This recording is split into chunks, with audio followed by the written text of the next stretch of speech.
Thank you for joining me today, everyone. You know, this morning I had the opportunity to make a phone call to my nephew. He turns 10 this morning. I wanted to wish him a happy birthday, and I asked him, I said, how's your day going? He said, not very good, Uncle. He said, Justin Trudeau is still our Prime Minister, and I think that really sums up about how 90% of the province of Saskatchewan feels here today.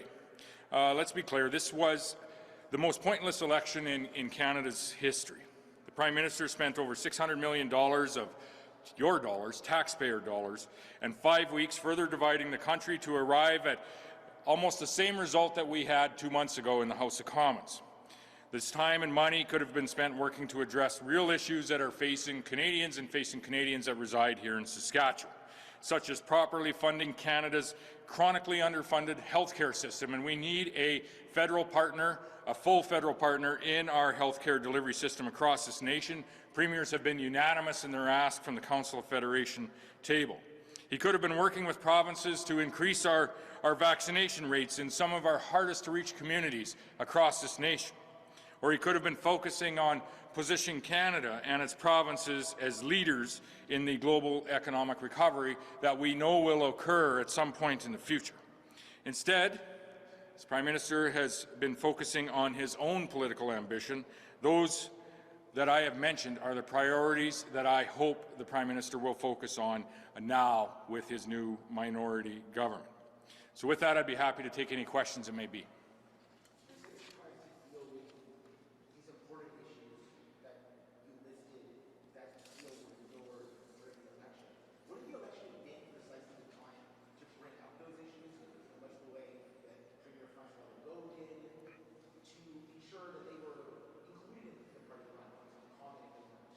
Well, sorry, were you finished? What we saw with respect to the campaign, and let's go to the Prime Minister specifically. We saw our Prime Minister's only stop during the campaign in this province was to refuel his jet. He made a few comments from the tarmac. He later in the campaign made a few comments about Saskatchewan in a very divisive way with respect to our vaccination rates. And let's look at our vaccination rates in this province. We're about 74% fully vaccinated here in the city of Regina, over 70% in Saskatoon. We have our rural communities are slightly lower than 70%. But we do have a challenge in our vaccination rates in the far north and in many of our Indigenous communities in this province. And I've met with a number of our Indigenous leaders over the course of this campaign about just that. Our far north and Indigenous communities are running at a vaccination rate lower than 50%, some as low as 23%. This is an area where we have some of the highest COVID transmissions in the province, and this is an area of exclusive federal jurisdiction. The province has worked hard throughout this pandemic in the early days of allocating 14% of all of the vaccines that we received to Indigenous Services Canada. We partnered with Indigenous Services Canada on providing information on radio in a number of Indigenous languages so that people could understand why and where the vaccines are available. We have went so far out of our provincial jurisdiction to go door-to-door in a number of northern communities, providing door-to-door opportunities to get vaccinated. This ultimately is an area where we saw the Prime Minister raise the vaccination rate in Saskatchewan as being far too low, and I would put forward that the Prime Minister has a role to play with this. He has many communities across this province that are exclusively federal jurisdiction. The province has stepped forward to do what we can to increase our vaccination rate in these areas, and I would ask the Prime Minister maybe would make a different choice post this election after he has heard from Canadians that they didn't want this election. They sent everyone back with virtually the same seats that they had, that he would make a different choice and support the provinces and to support our communities where he has a role to play in pushing our vaccinations rates up rather than going out and spouting off some very divisive comments during an election campaign.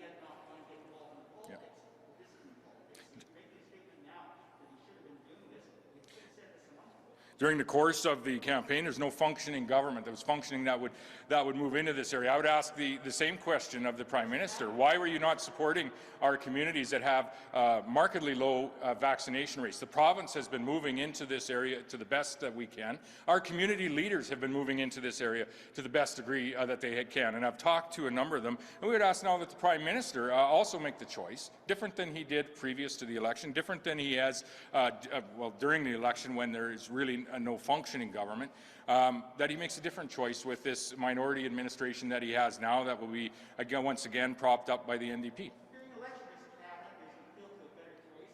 Had you said what you're saying today, I dare to say that Ontario voters, Eastern Canada voters, might have been more receptive to that message, and there might have been a slightly different outcome in this election had that message been coming through from Western Canada. Instead, the message from Western Canada is that we have a big mess in terms of the number of cases right now.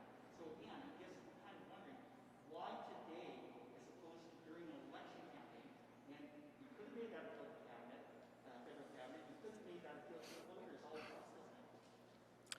We've been working with our communities across this province like we have since the beginning of this pandemic, and I mentioned a number of examples where we have allocated 14% of each of the allocations that we have gotten to Indigenous Services Canada. We've worked on advertising in a number of Indigenous languages here in the province. We've worked with community leaders on how we can continue to push those vaccination rates, and I would say in some success, in some communities, and that needs to continue to be repeated in other communities. But we do need the full support of the federal government in addressing the low vaccination rates that we have throughout the far north and in our Indigenous communities. I suspect that's the case across Canada. I suspect the federal government has been aware of this throughout this pandemic and throughout their decision to call an election while we as Canadians are still managing our way through this pandemic. And so what we are coming forward and what we have said from the beginning is we need to work together, and we're hopeful that the federal government will make a different choice and work with the provinces, not only with respect to pushing our vaccination rate in a number of communities in this province and across Canada, but work with the province on being a full funding partner of our healthcare system in general. I think over the course of the past 20 months, the challenges that we have as provinces in our provincially delivered healthcare system are very real. Up to and including some of the announcements that we had made over the course of the past week in supporting those that are on the front lines in our ICU department and treating not only COVID patients but others that are attempting to access our healthcare services. And so there are a number of initiatives that we will work with the federal government on. One is increasing the vaccination rate that he so divisively highlighted during the campaign. Two, ensuring that the federal government and pushing the federal government alongside other provinces through the Council of Federation table to ensure that the Canada Health Transfer is increased to a level that the provinces have asked for. Sorry, Arthur.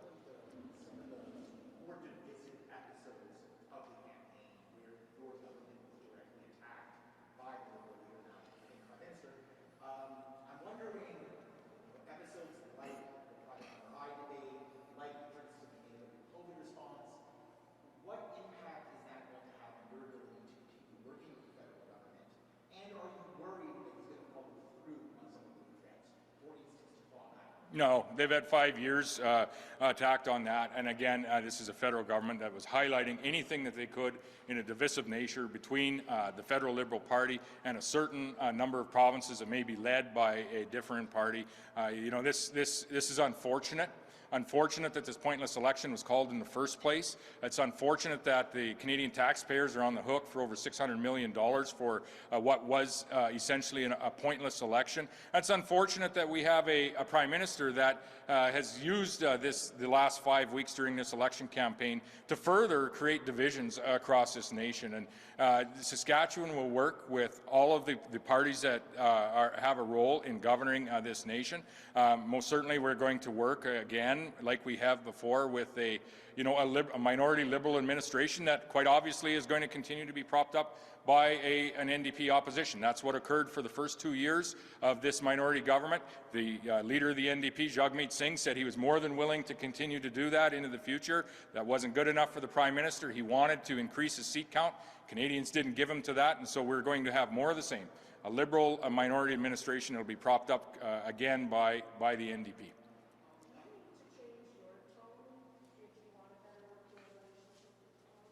We've had a number of items where we've had a strong working relationship with Ottawa. I would point to our time chairing the Council of Federation, where Ottawa provided the provinces with a little over $20 billion in various different envelopes to support some of the early days previous to the access to vaccines, some of the early days supports that we needed in our various provinces. They were different from province to province. We saw some of the more significant challenges in long-term care facilities in the early days in other provinces, and maybe we had our exposure to that here in Saskatchewan, but maybe not to the degree of other provinces as well. But that's an example of where we had worked quite well and quite adeptly with the federal government. I would look forward in the days ahead. There are some opportunities for us to work very well together. First and foremost, they could accept the provincial offer that we had put on the table with respect to our carbon tax proposal, which is above the minimum here in the nation of Canada. It's above where other provinces are, and it will allow us to more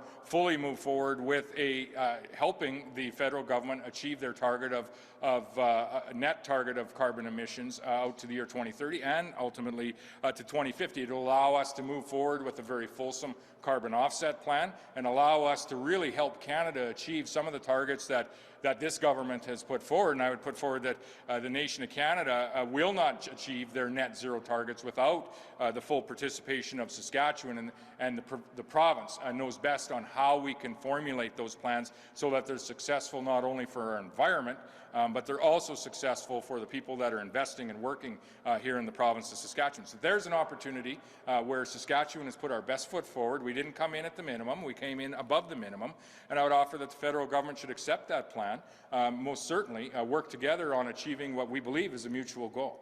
Let me try a different way. Sure. Same question really, but does the Canada strategy work? Because I'm hearing from the answer right now that you think it doesn't, that you think what works is trying to work cooperatively. So why not try more of that? Well, what I'm saying actually is we have done more of that. We were one of the provinces that signed the child care agreement in the lead up to the election. We worked. You're also saying it hasn't worked. Pardon me? You're also saying it hasn't worked to your liking, and I think there's evidence that it hasn't worked to your liking. So if it hasn't Which hasn't worked to my liking?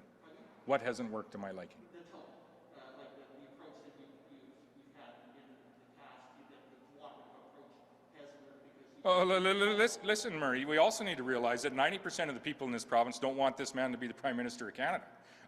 It is my job to represent the people of the province of Saskatchewan. And so when I need to stand up against whether it's Prime Minister Justin Trudeau or the person and the party that's supporting him, Jagmeet Singh, I most certainly am going to do that. But I'm also going to work with this Prime Minister and ultimately Jagmeet Singh, who will be supporting him in the federal NDP. And there's no gulf of difference between the Liberal Party and the NDP, as we have seen over the course of the last 2 years, and I suspect we'll see over the course of the next 18 months. But we're going to work with them most certainly where we can.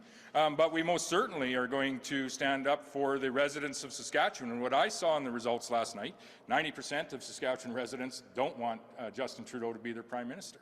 On the COVID front, is your messaging working right now? In the last couple of days, we've seen our cases rival that of Ontario. How does that make you feel as our ICUs are filled? Well, I think that speaks to the reasoning behind the very significant decisions that we made over the course of the last number of days. The first of those decisions was to support our frontline healthcare workers that are working predominantly in our ICU departments, but in other areas as well, supporting our people that are coming in with COVID into hospital and into the ICU departments, but also supporting those that are providing the other healthcare services that are necessary and, quite frankly, that Saskatchewan residents have a right to be able to access. Cancer surgeries, heart attacks, things that cannot wait, things that need to be dealt with. And so we made some decisions over the course of the last number of days that most certainly support those core services that we have in healthcare. The second number of decisions that we had made are around very significant public health measures. For example, we have reinstituted the indoor masking mandate. We have moving forward very shortly on a fairly expansive proof of vaccination or proof of negative test program here in the province. I would say that these are quite likely some of the most significant measures that have been put in place by any government in the history of the province of Saskatchewan. They were put in place for one reason, to preserve the capacity and the access that Saskatchewan residents deserve into their healthcare system. That is why we've been clear since the beginning of this pandemic, and we're going to be clear as we find our way through this pandemic. That is why we institute public health measures, is to preserve that ability and that right of Saskatchewan residents to access healthcare when they need it. Doctors and nurses in the ICUs that are basically saying that it's not. Can you speak to the doctors and nurses in the ICU that are telling you that you should do more? Well, I think we did do more. As I explained, the decisions that we had made over the course of the past week are by no means insignificant. We reenacted the emergency order in this province. We reenacted that emergency order strictly and solely so that we are able to redirect our healthcare staff into the areas of our healthcare facilities where they are most needed. Yes, some of that will be to provide care for folks that have COVID, but also to provide care for those folks that are accessing our healthcare system for other reasons of which they have a right to do. You know, as we move forward, and I've said this from the beginning, but I think it's important for us to realize today we are in a position where we've increased our ICU beds by some 50%. Redirecting staff to support that increase. The reason we had to do that is because we have an inordinate number of people that have COVID that are in an ICU bed. Of those people that have COVID in an ICU bed, 80% of them are not vaccinated. That 80% of our hospitalizations due to COVID come from 30% of our population that are not vaccinated. The math is very clear.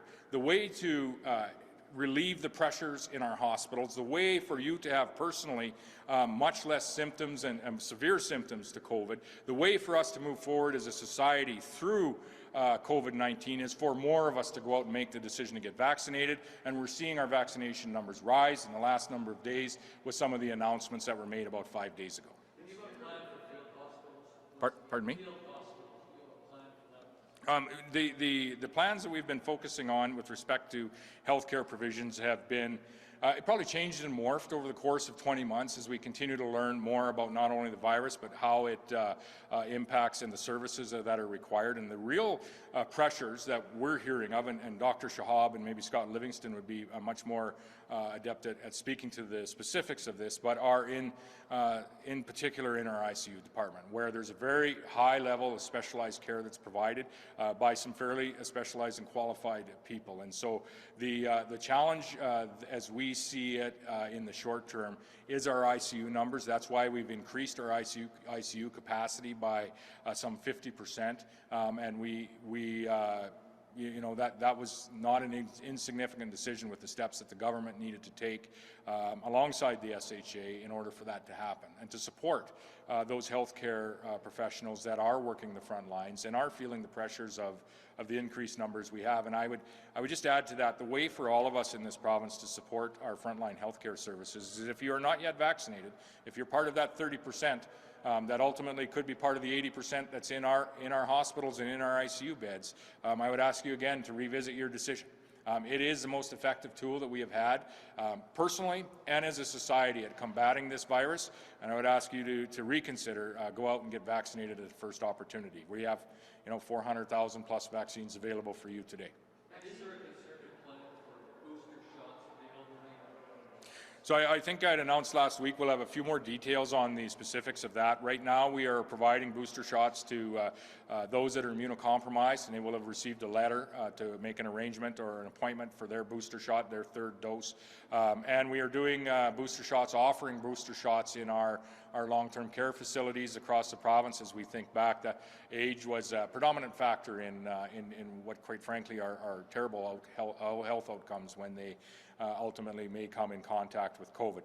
Dr. Shahab would have some details with respect to where we may or may not go next with available booster shots for the broader population, quite likely starting with those that are elderly. Maxime Bernier, he basically came to Saskatchewan yesterday and he almost openly dismissed our province's guidelines. What do you have to say about that? Well, it's unfortunate. Listen, this is an individual again that led a party in this election. He ultimately embraced being a one-issue party. He's an anti-vax party. He'll be known as an anti-vax party from here on, and it's unfortunate because of this. When a party embraces only the one issue, being an anti-vax party, you are really prolonging the pandemic.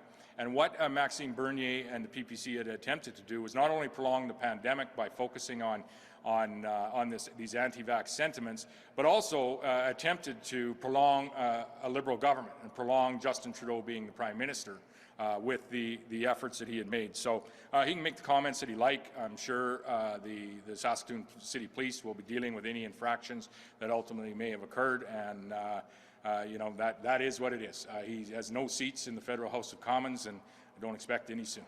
He didn't make gains, though. What do you think of the gains that he made in this election and the swing of this? I think it speaks to some of the divisions that you know, that were highlighted throughout this campaign. Some of the divisions that we're seeing in the broader society across Canada and across Saskatchewan. You know, and some of those divisions are unfortunately coming through with some of the you know, and some embracing some of the misinformation that is available out on social media and on the internet and other areas. And I said this last week, and I would say it again. There's an opportunity for all of us to address some of the misinformation that is there. The government has attempted to address some of this with public advertising, some of the public investment that we have made, explaining you know, where vaccines are available, why they're safe, why ultimately their efficacy is so high in reducing your challenges as a person, but also reducing and are our path through this pandemic as society. What I said last week, and I believe this to be the case, is there is an opportunity for our medical community to really provide some guidance for Saskatchewan people.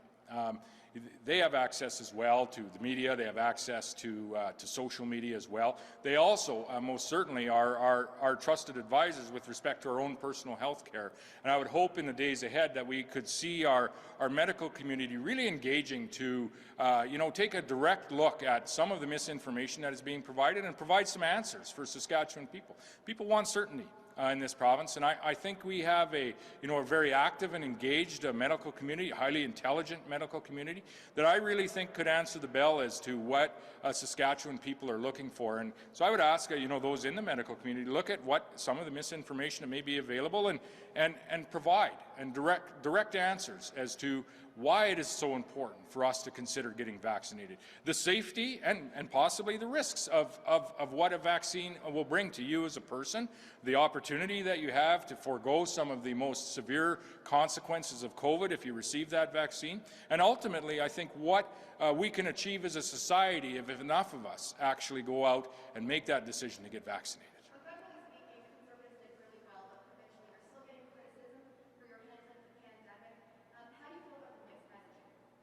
Sorry, I couldn't quite hear that. So federally, the Conservatives have done really well, but provincially, they're receiving quite a bit of criticism for your handling of the pandemic. How do you feel about the mixed messaging? Well, which mixed messaging? Well, federally, the Conservatives, they were still able to hang on to their seats, but here, They won 14 here. But provincially, there's still criticism for the high numbers that we have in ICU, COVID cases still being high. There is mixed messaging there. What's your response to that? I'm not sure I precisely understand the question. Maybe it leads into, maybe first to comment on the outcome of the election. We had 14 Conservative seats going into this election. There's 14 Conservative seats coming out. I was watching, a number of pundits this morning that have, are in agreement that virtually nothing has changed, and this has been, I think one had said this is a $600 million cabinet shuffle. So the election was pointless. Canadians didn't want this election. The Prime Minister had acknowledged that. All of the opposition leaders said they didn't want this election. The leader of the NDP had said openly that he had been supporting the Prime Minister to make the House of Commons function and the government function, and he was willing to continue to do that. So the election was pointless, and the outcome is precisely, for all intents and purposes, where we were 2 months ago. With respect to the questions and maybe some of the divisive questions around Saskatchewan's handling of the COVID-19 pandemic, we've been clear since day one that where we act with respect to public health measures and enacting public health measures, of which last week we enacted some of the most significant ones ever seen in the province, we do that to support the healthcare system that we have.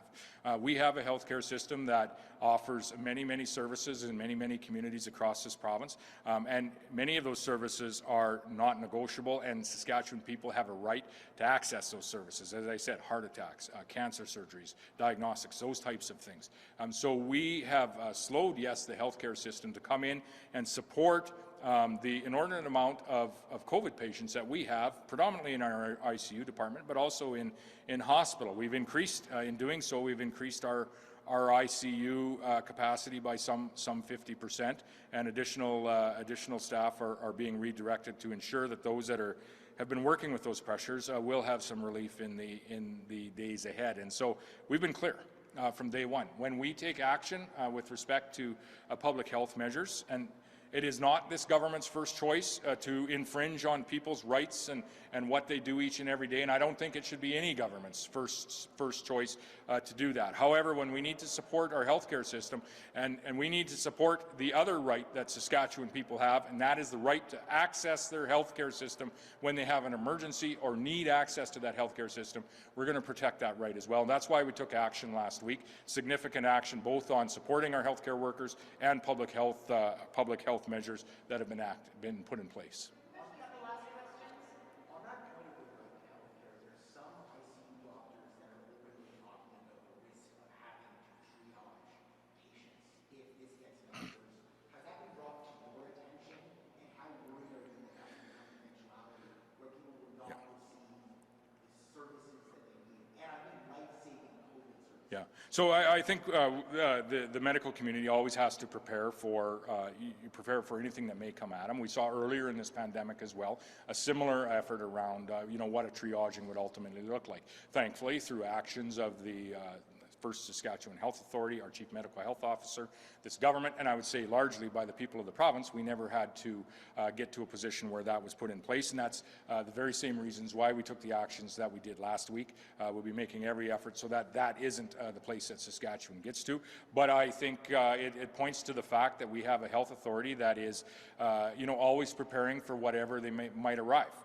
We had invested in a number of field hospitals very early in this pandemic, should we ultimately need them. We had purchased hundreds of ventilators that are available across the province as well, should we ultimately require those. And so we, this is new for the Saskatchewan government, for our medical community to face a global pandemic of this size, scope, and for length of time. I would say it's also something different for all people in this province, across this nation, around the world. I've said before, this is our generational challenge. This is the challenge for our generation, and Saskatchewan people, I'm very proud. The vast majority of Saskatchewan people have risen to that challenge. Now we need to continue to work together, put our best foot forward to ensure that not only are we going to find our way through this COVID pandemic, not only are we going to support the healthcare services, workers, and preserve that right for Saskatchewan people to access those services, as difficult as these decisions might be, we're going to ensure that this province is well poised to participate in the global economic recovery that's just around the corner.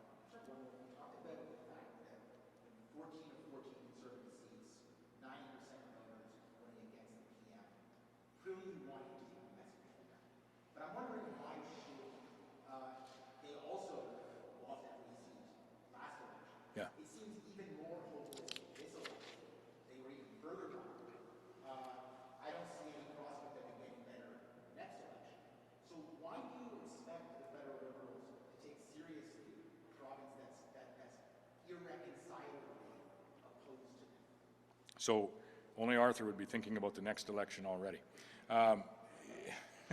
With respect to the approach that this government takes, and the approach and the message that I would send today is we have had a government that, well, first of all, all of us residents in Saskatchewan, us 1.17 million residents in Saskatchewan, we're also Canadians. We are Canadians. We didn't vote for this Prime Minister. Very few people in this province did, but he represents us as our Prime Minister. And so I would ask him as Premier, on behalf of the people of this province of Saskatchewan, to work closely with this province of Saskatchewan, to quit putting forward these divisions like you did in the election campaign, like you have over the course of the last 5 years from time to time.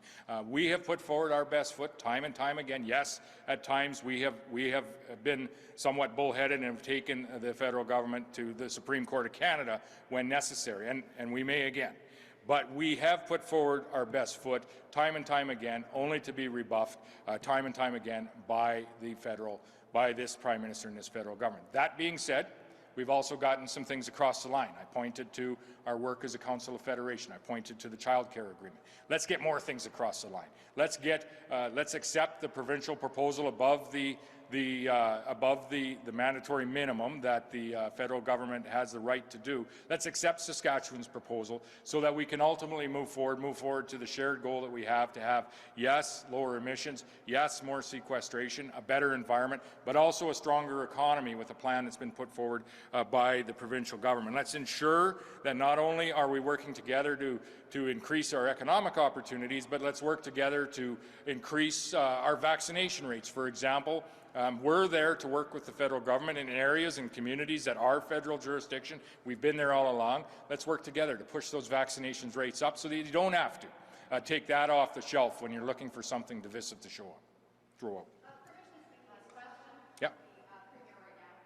There's calls for Kenney to resign. Powers to respond. How do you plan to stay the course with decreased criticism on the COVID-19 front? So with respect to me staying the course, or listen, throughout this pandemic, throughout my time, not only as Premier, but as serving in various minister portfolios, and as an MLA representing the people in my constituency of Roster and Shelburne, I most certainly am going to continue doing what I have done since I've been elected. That's listening to people, attempting to make the very best decision with my colleagues that form the government of Saskatchewan on their behalf. What I'm seeing, and I mentioned this from the federal election last night, that Saskatchewan people felt this was a pointless election. Saskatchewan people in 90% did not favor this government or this party to be ruling the nation. That being said, they are our governing party. They'll be propped up by the NDP like they were before the election, and we most certainly are going to make our best effort to, one, work with them in the best interests of Saskatchewan people who are also Canadians, and to work in the best interests of all Canadians. But we are also at times going to ensure that we are defending the interests of the people of this province, and our effort on that front will know no bounds. Thank you, everybody.